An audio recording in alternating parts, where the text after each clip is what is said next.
For decades, the Cold War was fought in the shadows. There were no visible trenches, no battlefields with flags waving in the wind. The struggle took place in offices, in the corridors of power, in the silent alleys of Moscow and Washington. It was a war without gunfire, but with deadly consequences. A war where a single misplaced word could cost a life, where a polite smile could hide a recorder, and where secrets were worth more than gold, more than oil, even more than human lives. Among those shadows moved men and women who sought neither glory nor recognition. Double agents, informants, diplomats, and analysts, trapped between half-truths and necessary lies. Their battlefield was information, and their greatest enemy, distrust. It was within that invisible world that a name emerged, one that, for a long time, few dared to speak aloud. A name that shifted the balance between two superpowers armed to the teeth, and changed the fate of millions without them ever knowing.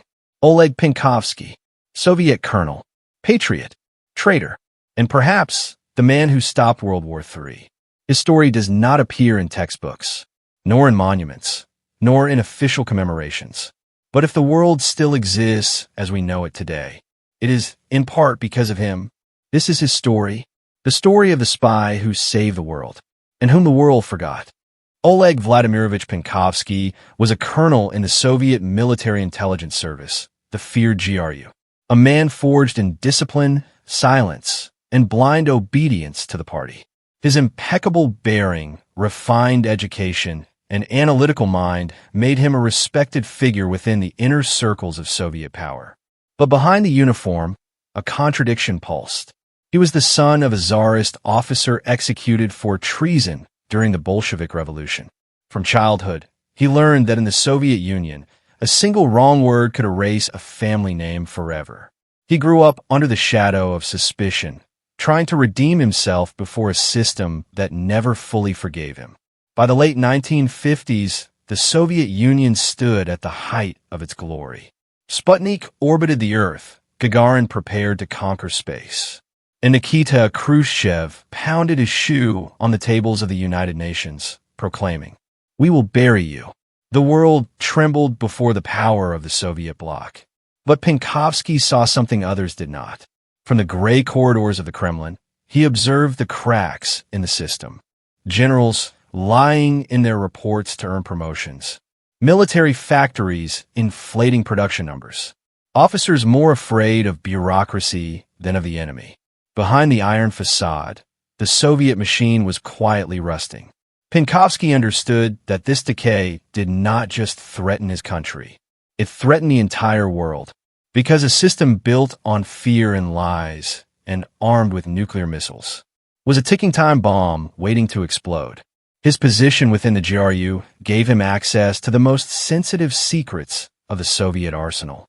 Launch codes, missile blueprints, air defense strategies, and even direct reports on operations in Cuba and Eastern Europe.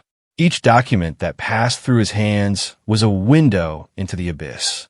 And then, in 1960, he made the decision that would seal his fate. At a diplomatic reception in Moscow, Penkovsky discreetly approached two MI6 officers. He carried no weapons, no documents, no elaborate plan, only a few handwritten words. "I wish to offer information to the West, not for money, but for the good of humanity." In that moment, the invisible man of the Kremlin stopped belonging to the Soviet Union and became the most valuable and most dangerous spy in the world.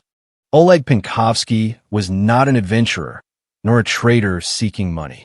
He was a man tormented by the idea that his own country could destroy the world and that no one would stop it. In the corridors of Moscow, among diplomatic receptions, military meetings, and technical conferences, he began to build an invisible bridge between the Kremlin and the West.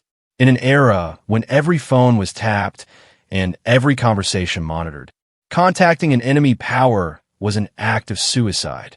But Penkovsky designed a meticulous system, coded messages, notes hidden in matchboxes, and dead drops disguised in parks and embassies.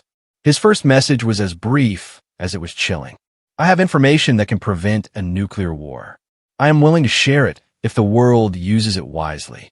The message reached the hands of MI6, and soon after, the CIA. No one could believe it. A GRU colonel, offering secrets directly from the heart of the Kremlin. It was a once-in-a-lifetime opportunity and a possible trap. But after verifying his identity, the British and Americans realized Penkovsky was real, and that his decision was irreversible.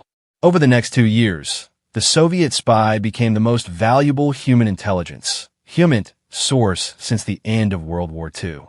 In secret meetings with his British contact, Greville Wynne, Penkovsky handed over microfilms, classified documents, and handwritten notes. Each package was a bomb of information. Missile blueprints, flight times, radar diagrams, and the true capabilities of the Soviet arsenal. In total, more than 5,000 documents, each obtained at the risk of immediate execution. Penkovsky knew that if he was discovered, there would be no trial, no redemption, only silence.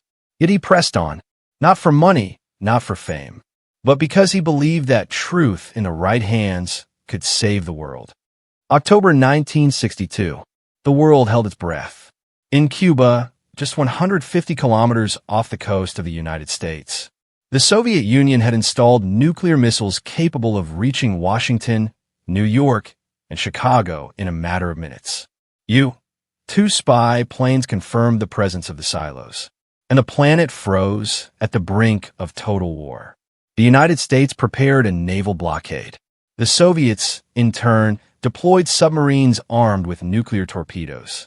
It would have taken only one mistake, one miscalculation, or one misunderstood order for humanity to vanish beneath a sky of fire. But amid that chaos, there was one silent certainty.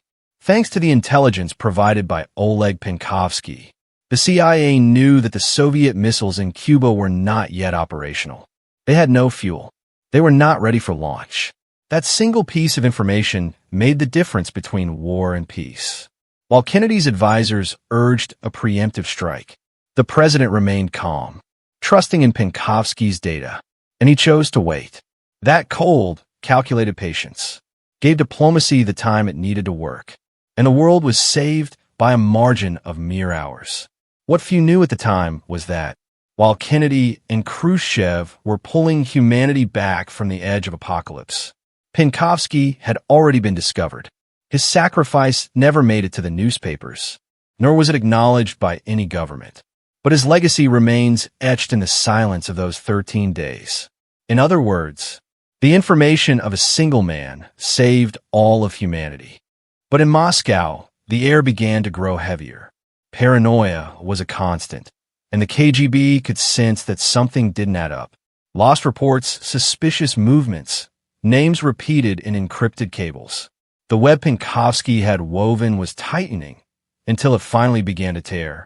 In the autumn of 1962, while the world held its breath during the Cuban Missile Crisis, KGB operatives intercepted a message that sealed his fate. It wasn't an elaborate trap, just a chain of small mistakes. A rescheduled meeting, an offhand remark, a message that fell into the wrong hands. One October morning, the doors closed behind him. No trial, no warning. Oleg Penkovsky was arrested. The interrogations lasted for months. Day after day, he was subjected to long sessions, under the constant white light of a lamp that never turned off. They offered him clemency if he cooperated, but Penkovsky knew there was no way out. He never fully confessed. He kept silent about his contacts, about his methods, and, most importantly, about the channels that still kept Western intelligence alive inside the Kremlin. In 1963, the Soviet regime decided to make an example of him. A closed trial, no real defense, no official record. The verdict was predictable, guilty of high treason. His execution was as secret as his life. Some accounts say he was shot by firing squad. Others claim he was cremated alive in front of a camera, turned into a warning to future traitors. The truth was never confirmed. The KGB erased his name from all archives, destroyed photographs, references, and documents. as if he had never existed. In the West, the silence was just as absolute. Intelligence services, fearing the compromise of other operations, denied Penkovsky's existence for years. His sacrifice was buried, his story classified, and so, the man who had prevented World War III disappeared without medals, without a grave, without a name. There was no ceremony, no flag, no speech, only an empty space in the records, and a legacy that survived in the whispers of those who knew the truth. But time, which reveals all things, eventually returned him to his rightful place in history. Today, looking back, we understand that the fate of the world once hung by the silence of a single man. And in that darkness, Oleg Penkovsky became the light that stopped the end. Decades later, when the echoes of the Cold War began to fade, the classified documents locked away in the archives of Washington and London finally came to light. And with them emerged a name the world had forgotten, Oleg Penkovsky. His reports, his microfilms, and his handwritten messages confirmed what for years had been only a rumor, that a single man, driven by conscience rather than ambition, changed the course of history. Historians would call him the spy of the century. But even that title feels insufficient, because Penkovsky did not spy for a flag. He spied for an idea, the idea that truth could be stronger than fear. His face remains almost unknown. There are no statues, no avenues bearing his name, only blurred photographs and fragments of declassified reports that tell, in silence, his story. In a war without trenches, where battles were fought with secrets and silence, his only weapon was the truth. And with that truth, he saved millions of people who will never know his name. He paid the highest price, not with a bullet on the battlefield, but with oblivion. And yet, his legacy endures. Every time a missile is not launched, every time diplomacy triumphs over destruction, the echo of his sacrifice is still there, invisible but present, because the world kept turning in peace, thanks to one man who chose truth, when lying meant survival. This was the story of Oleg Penkovsky, the spy who saved the world.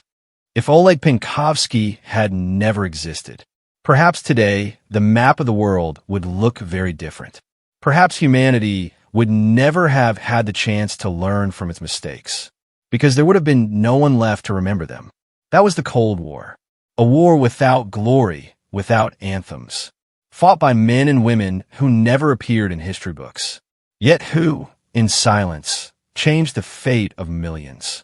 They wore no medals. They marched under no flags.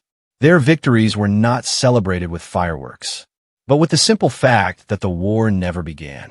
Oleg Penkovsky was one of them, an ordinary man caught between two worlds, who chose the truth knowing it would cost him everything.